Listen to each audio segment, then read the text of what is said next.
In a world like none other, there comes one man in search of plastic, in search of cons. He is known as Plasticon.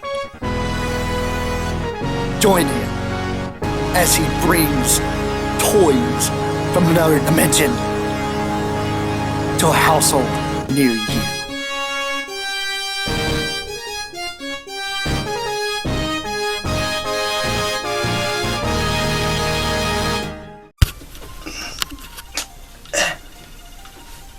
You guys are way over there now. Hey, how's it going, guys? Plasticon here. I kind of wanted to set something up here in the toy room and show you guys some of the other stuff that I'm actually into.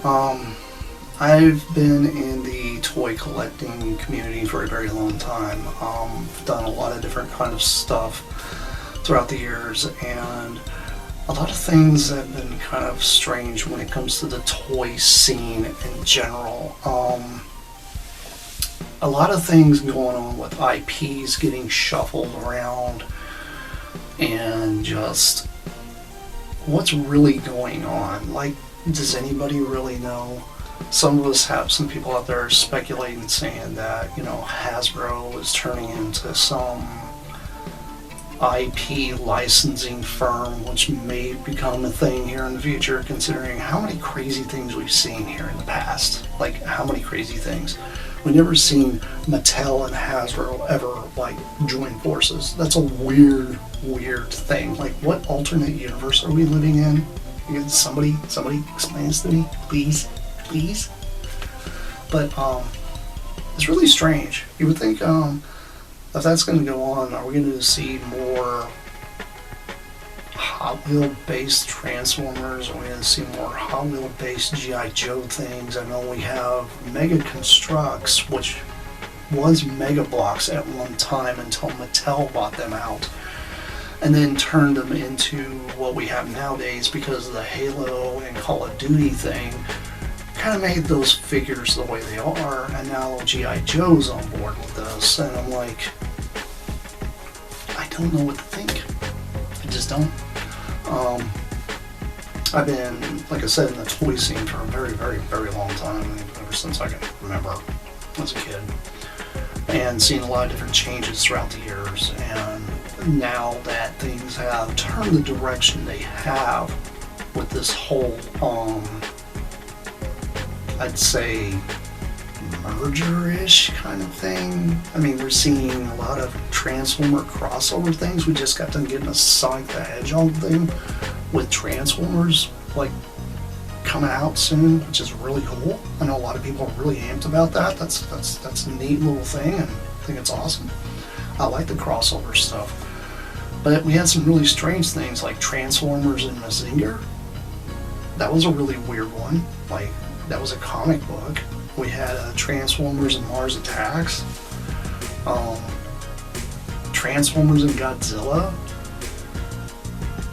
Really strange stuff going on. I myself am a huge fan of a lot of those franchises, and I don't want to see, like, those franchises get neutered or anything, but with the way the toy scene's been changing throughout the years, kids aren't really buying toys as much anymore. They're more into the digital video game type of thing, or they're just not interested in that type of toy media in general. Things are changing, things are shifting, because the world itself is shifting and changing. I don't know if you guys have realized how much things have changed in the past few years, but being a Gen Xer like me, you see a lot of these things. I myself like my little brick robots. I'm more into the brick stuff. I'm not into the highly articulated things. I understand some people really are. I personally do have a couple highly articulated figures over here. I've got the Earthrise Wheeljack, and I've got a Masterpiece Wheeljack, but I mean, I don't really go any further than that. I don't get into the highly articulated things, and to be honest, I think that's the way the direction should go with the highly articulated stuff. Should just be, you buy it online only, don't even put it in a brick and mortar store. I think that's one of the biggest things a lot of people are seeing right now with the Transformers 1 toys. A lot of those are kind of blending in with everything that's kind of like legacy and all this stuff that's coming out that's more modern. I don't keep up with all the terminology for all the newer Transformer lingo, so I apologize for that. But it's just a strange time we're in right now. I saw a whole list of stuff that's supposed to come out here pretty soon, but finally, good old blue Grimlock here is going to get an update, which is awesome. Makes me happy to see blue Grimlock get some love. Now you guys need to kind of miscolor it a couple times and accidentally release a couple turquoise ones, so you know those people out there can get their turquoise Grimlock on, because the turquoise one was actually a misprint. A lot of people are like, oh well, did they release him in that? No, they didn't actually release him in that color. It was a mess up at the factory, and that's why that happened. Same thing with the Sea Spray. Everybody sees it's kind of a purple versus the blue chrome. That was a misfire. That happened a lot in G2. There was a lot of really weird things going on with the factories at the time, so that's just kind of a strange thing. And one thing I do want to get into is the fact that a lot of these factories that everybody are kind of like clamoring about and such, this stuff is all outsourced. It's all in another country. It's not under a Hasbro factory. Hasbro doesn't own their own factories. That's one thing people need to understand. They haven't owned their own factories ever that I know of. I mean, in Japan with Takara they probably did, but during like the late 80s, early 90s, a lot of those really strange knockoff things started coming out, and that's because a lot of the original molds were just thrown out, like literally thrown out. And instead of spending the money to melt them down, they ended up in the hands of people that more or less bootlegged, counterfeit, pirated, however you want to call it, those toys and re-released them out there. And that's why you guys see a lot of those crazy bootlegs. I think some people don't understand that this little 4-star dude here that I have that I've redone as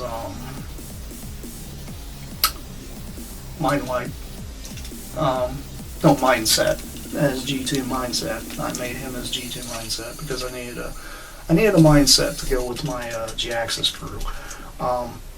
This 4-star knockoff was actually one of the jump starters, which I've obviously customized because, you know me, I like my, this is Rook. If you haven't seen reviews of these, by the way, just go back in my archives. I have reviews for all these.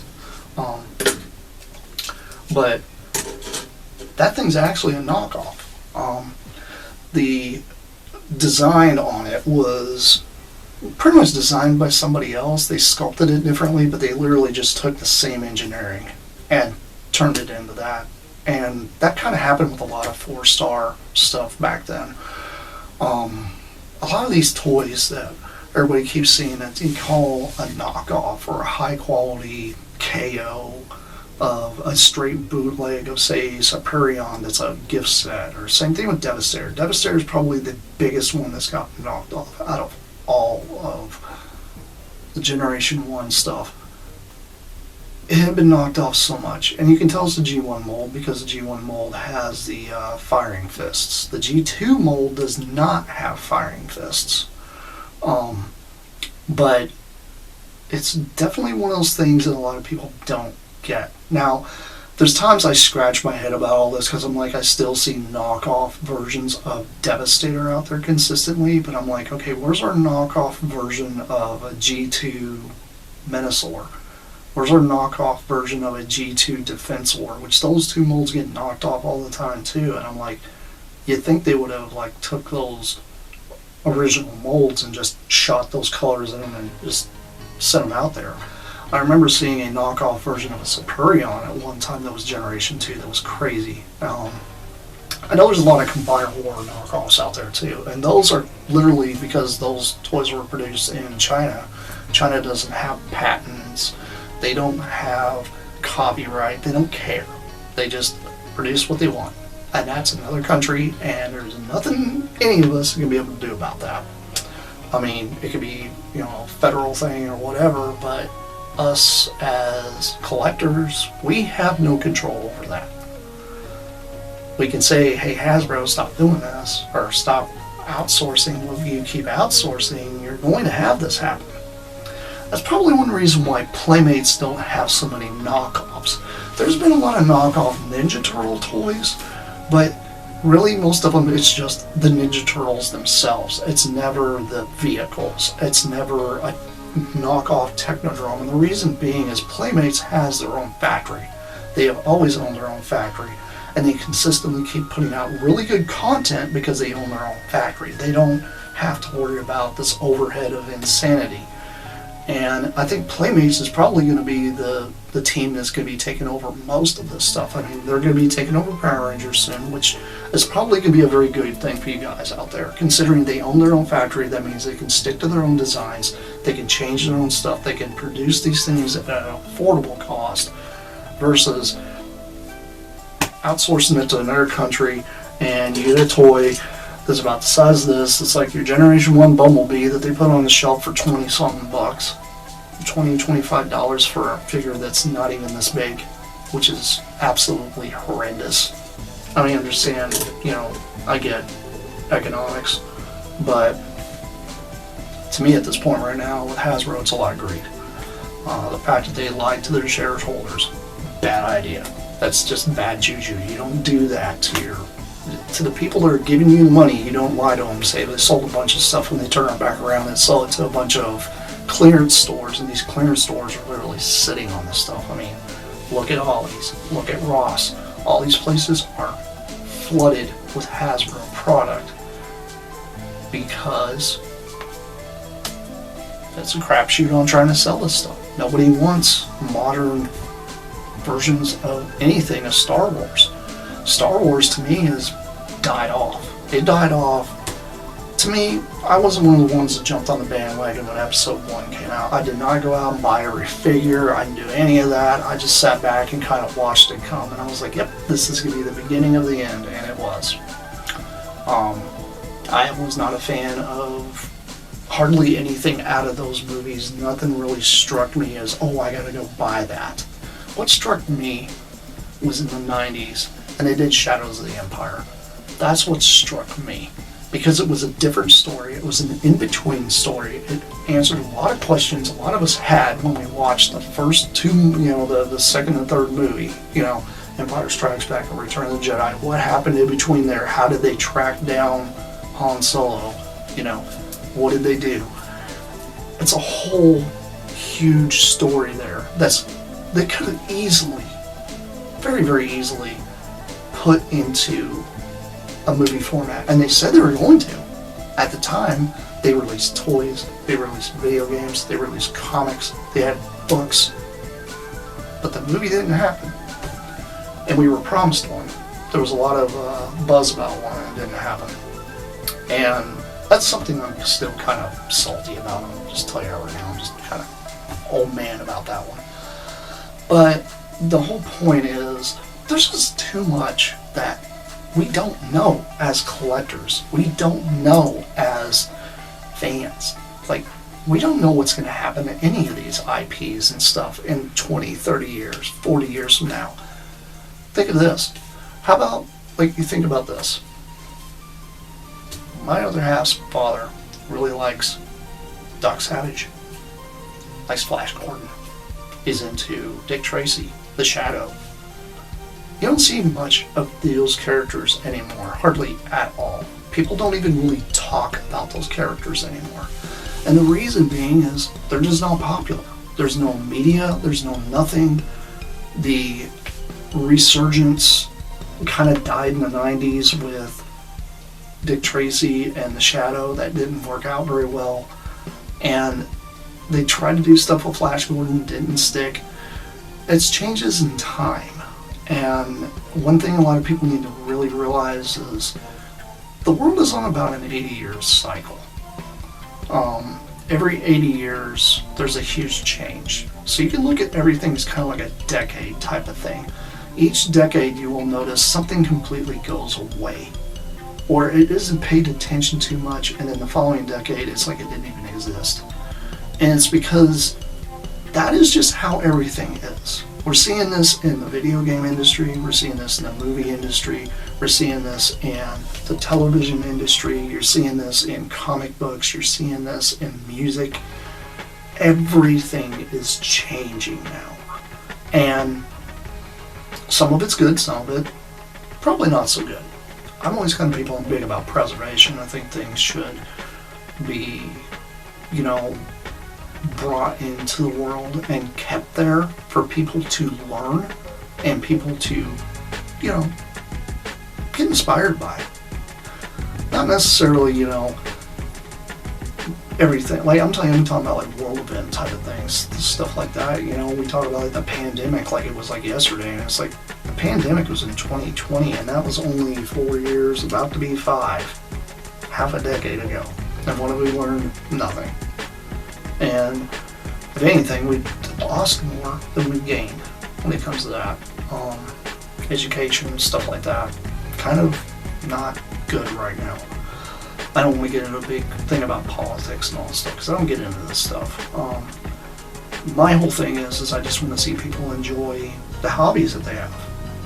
Teach the younger generation about some of these banned things that have existed for years. Show people some of this stuff. I personally think in the Transformers universe, Generation 1 has been beat to death. And I don't like to be the guy that says, well, G1 needs to die, but in a way it does. Generation 2 is just basically going to get swept under the rug. It's going to disappear. Like, it's going to completely disappear because Beast Wars overshadows it so much. And when it comes to, like, how many people's heard of Battlestars? Battlestars is one of those Japanese things. It was only a TV guide type of comic strip, and that's all it was. And there was only a handful of toys made for it. And good luck trying to get them, because they're tail end very, very hard to get run toys, and they're only made in Japan. And if you're one of those kind of crazy people who get into the Brave series, you can see a few toys that were semi-retool reused in that line, because that's where Takara was going with Transformers when America jumped on the Beast War wagon. It's kind of how everything shifted, like during the late 80s, early 90s, all the way until about 96-ish. That's what you had was called Brave. Very awesome line. You guys should check it out if you haven't seen it. It's a very, very neat line.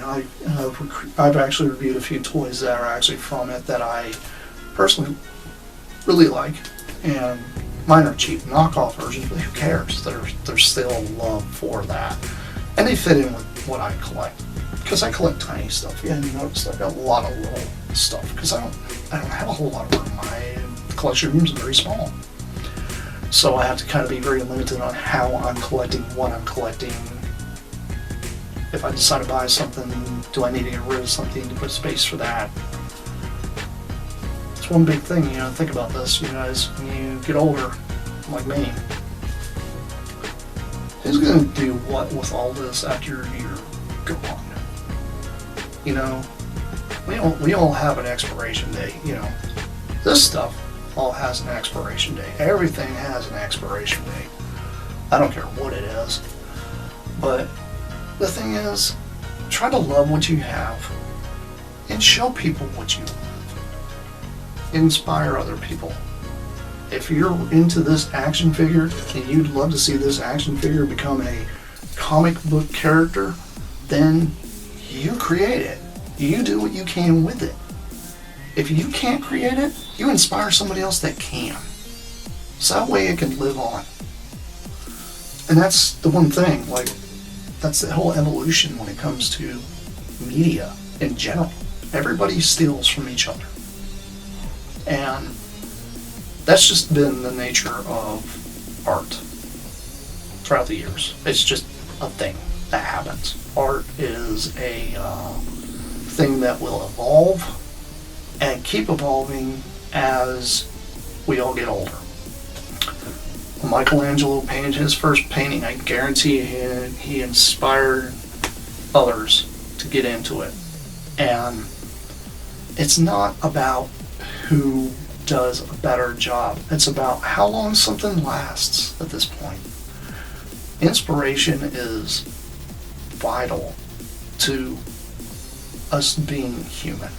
You know, whether you're inspired to collect toys, whether you're inspired to be a mechanic, whether you're inspired to be a computer engineer, whether you're inspired to just, hey, I'm just going to go plant flowers because that's what I want to do.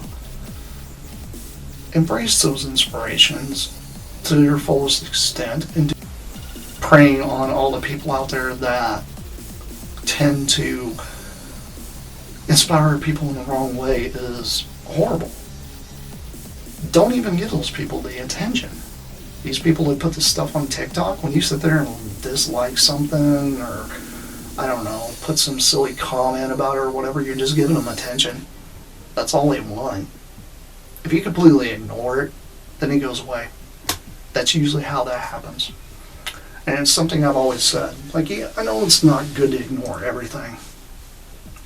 But when it comes to people being high profile, people that cause problems in the world and want to cause them with destruction and just negative nonsense, don't even pay it any mind. Don't give it your energy. Because you give it your energy, they're winning. You're not.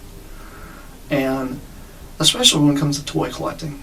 I myself have always been in the minority when it comes to toy collecting. I grew up playing with War Planets, which a lot of people hadn't played with. I used to play with Megaforce a lot. Some kids, and I've had a lot of people watch my Megaforce videos and they really enjoy those lines because it's a lost line. It's a line that didn't get a lot of love. There's a line out there called Bone Age, which are like these dinosaurs that break apart into vehicles, but they're not actual dinosaurs, they're skeletons, and they have like these cavemen guys that sit on the back. I had a couple of those growing up, and they're cool toys. I just don't have room for them, but they're really, really neat. And then when I saw Transformers doing this thing with like the breaking apart of like the skeletal like dinosaurs, it kind of gave me that Bone Age vibe. I thought that was cool. I don't have room for them, but they're cool. But the thing is when it comes to all this stuff, let something inspire another thing. Don't tear it down. If you guys are into third-party toys, great. Awesome. I hope you're into third-party. It's a good thing to get into because that's where a lot of your cool art stuff's coming from. There's this company out there that's called BMOG that was doing these cool weapons that turned into creatures that kind of give you almost like an Action Master vibe, but it was a build-a-vehicle or a figure or whatever. And then BMOG also did these ones that were kind of an homage to Diaclone stuff, which is cool because Diaclone is one of those toy lines that resonates through almost every robot mecha at this point. It really is a huge inspiration for a lot of people. And I just think, inspiring others to get more into this. If you're wanting to get into a comic book and write a comic, write a comic. If you're trying to make a stop motion, make a stop motion. If you're trying to get into maybe just making music, I've heard some really good songs just about characters and Transformers. There's like, what is this epic nonsense that I'm hearing? Like, why wasn't this like mainstream? There's some really, really good stuff out there. And if you guys are out there and like, if you're playing World of Warcraft or if you're into that kind of thing, cool. If you're into older video games, great. Try to preserve those things. Try to actually have physical copies of them, so that way you can have it to even show like to the younger generations as they grow up, because a lot of this stuff is very, very, very important to just people in general. Because as we all get older, we always need something to escape reality. Because sometimes reality is not fun. You have a job that you don't like. You are trying to pass that test that just doesn't work. Or you've got not a very good home life and you're trying to do what you can to escape that. Or just trying to do things to cope with the world in general. You've got to have those kind of things. And by you owning your own stuff is what's going to change that. By you owning something and showing it to another generation is going to help preserve that generation. It has nothing to do with, oh, well, it's got to be in pristine condition. No, it doesn't. Does this need to be in pristine condition? No. For me to hand to a child to show them that it's a flipping, changing robot that's kind of crazy and it's funny looking, the kid doesn't care whether it's complete or not. You know what they care about? What it does and how it inspires them. That's what they care about. And you guys out there, I know I got a lot of guys out there who are completionists. You want every piece pristine, stuff like that. Well, what's going to happen after you're dead and gone? You going to wake here? You think your corpse is going to wake up out of a coffin? If you were cremated, you think all your particles are going to come back together and you're going to come back and no, not going to happen. Just do the best you can with what you have. Enjoy what you have. Share what you have. And show people, hey, this is some cool stuff I'm into. I like doing this. I like building this. I like, Lego collectors out there. You guys out there that collect Lego that are going nuts because you've got all these knockoff companies out there that are making brick sets that are cheaper than Lego. Well, there's a reason for that, because IPs and Lego has driven the price through the roof. No one wants to pay that anymore. There's a reason why people are fatigued from Star Wars sets, because they've been doing it since 2002. They have been doing it ever since then. It's insane. Almost 2 decades, over 2 decades of Star Wars Lego. Who's really got room for all that? Who needs 5 different versions of the Millennium Falcon? Who needs 5 different versions of an X-Wing? Nobody. The thing is it's cool that they do this to let other kids in it, but the problem is the kids aren't the ones buying it. It's us adults. And then when we get it, you're upset about it. It doesn't work. It doesn't do this, that, or the other. Or somebody thinks, oh, well, somebody did this review, they must be sponsored. Not everybody's sponsored. Do you guys even know what a sponsorship really is? Probably don't. Most sponsorships are, hey, they sent you a cool item, you get to keep the item, you do a review of it, and this, that, and the other, and that's it. You don't get any money for it.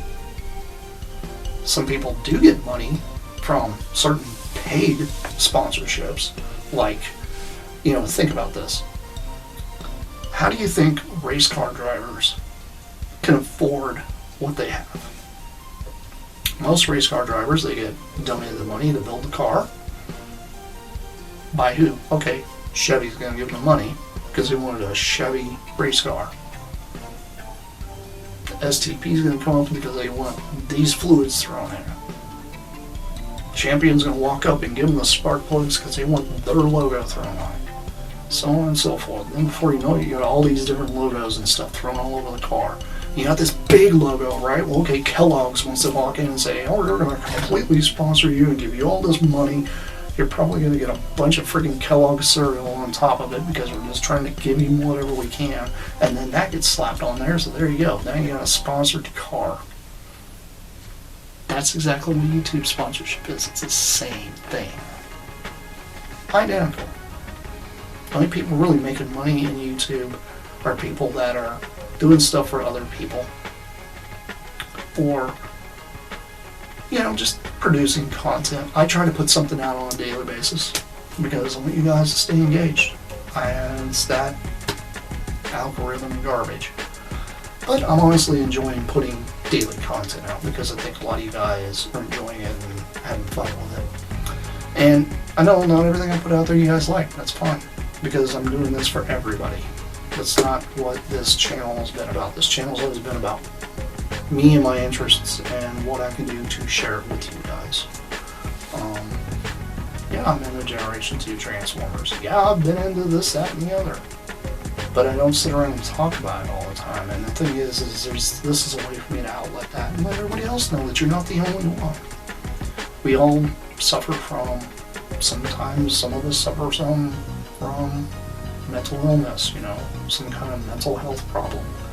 And playing with a toy like this for hours upon hours upon hours, flipping it back and forth, that's how we cope with life. Well, there's nothing wrong with that.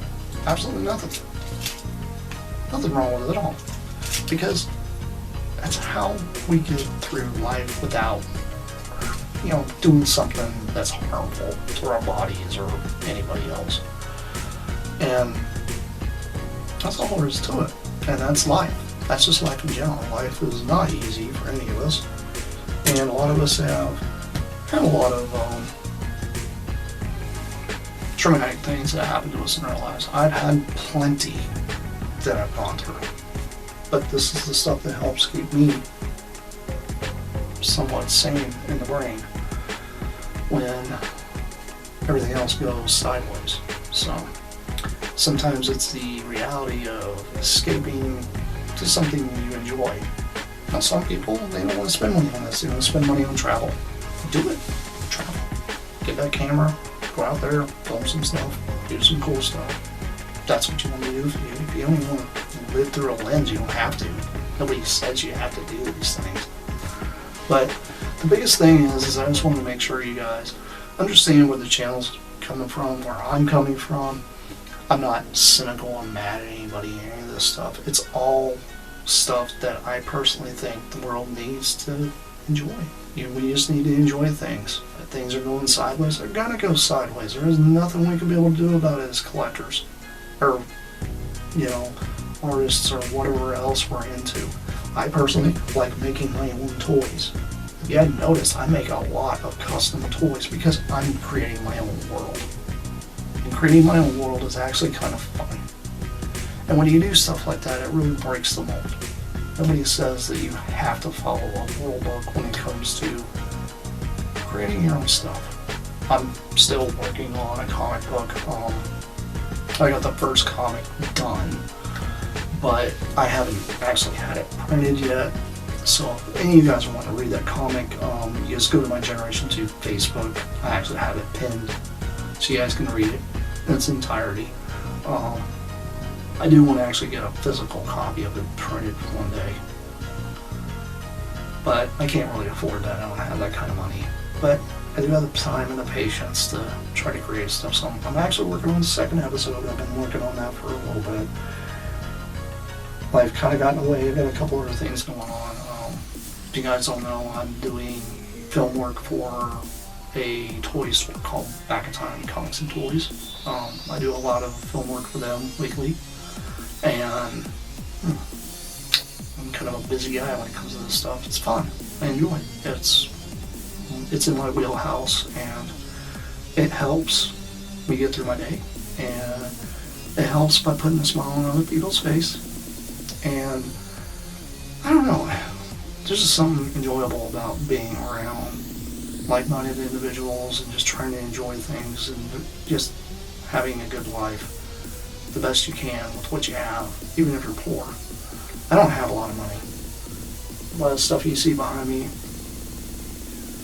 stuff I accumulated through the years.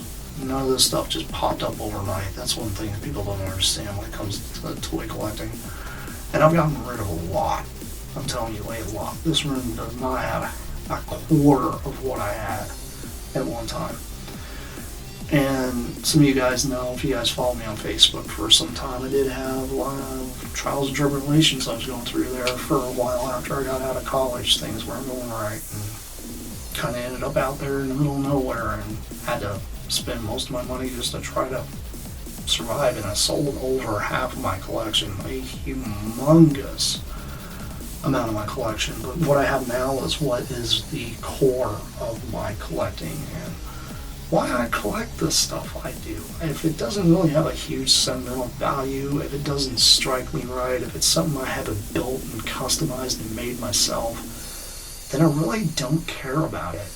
Because it's just, if it doesn't speak to me when I pick it up and mess with it, or if it doesn't strike a certain feeling when I'm like, oh yeah, that. When I get older, I'm not going to remember any of this stuff, A lot of us, when we go older, our memories start to fade, and when I look at some of the stuff I do now, I created a lot of things. A lot of things I have hanging on the walls, I know exactly where that came from, When I look at it, it's like, oh, a friend of mine bought me that. Oh, that was gifted to me with this. Oh, that was this, that, and the other. And I'm planning on doing like a tour of the room here in the future. I'm not going to do it this week. I might do it in a couple weeks from now. I don't know yet. I've been thinking when I want to do it. But, you know, this has been Plasticon, and this is me signing off. Peace out, y'all. Take care of each other. Don't be at each other's throats. And stop jumping on the bandwagon thinking everything's going the way it is. It'll be fine. We'll make it. That's it for now. Bye.